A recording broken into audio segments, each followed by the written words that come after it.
All right, I'm going to share some incredible ways to use the electric twist and chop. So first and foremost, I love this thing. The capacity is perfect. So you've got about a 2.5 cup capacity of things that you can add in. But as things get smaller, as you chop, you can actually add more during the cycle. So right now I'm gonna do just a couple of crackers I need for a topping for a casserole. So just need a little bit of these. I'm gonna add some butter, but I just wanna show you what a great job it does breaking things down. And then I'm gonna show you one of my favorite things to make in here.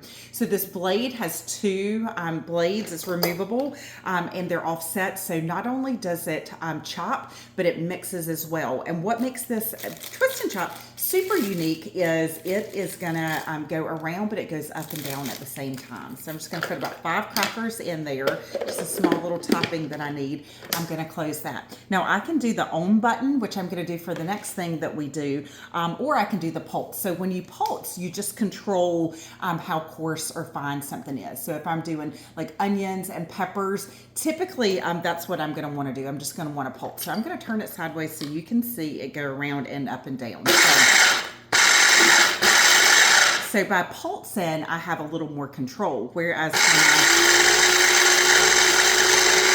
when I do the on button, it just does a great job. So that's perfect when I'm doing crust or if I'm doing a tapenade, maybe guacamole, whereas salsa or just onions and peppers, I would probably just want to do the pulse. Okay, so fun fact, it comes apart, these parts, all three of these go in the dishwasher.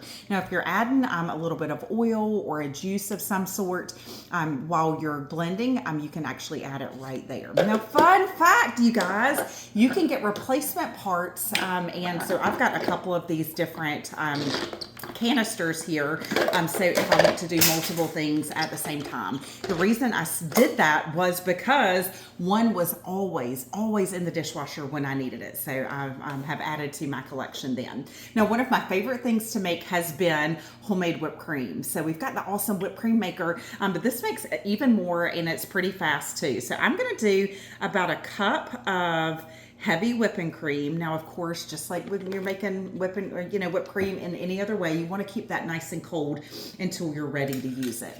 All right, the next thing I'm going to do is add, I'm pretty generous when it comes to the powdered sugar. So we're going to do about 2 tablespoons of powdered sugar.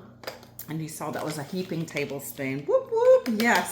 You can't have too much of that. And then you can really have a lot of fun with your flavoring. So a lot of times I'll do vanilla extract, but today I'm gonna do almond extract. So you want 1 teaspoon of that. I've also got a coconut extract that I'm excited to try. I think that would be good with coffee as well. So 1 cup of the heavy cream, 2 tablespoons of powdered sugar, and then a teaspoon of your choice of extract.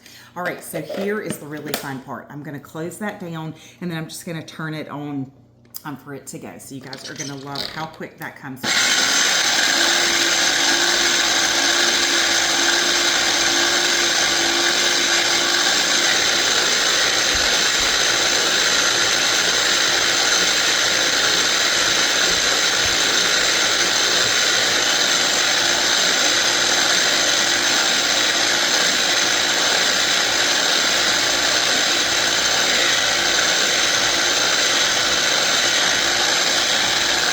All right, let's take a little check.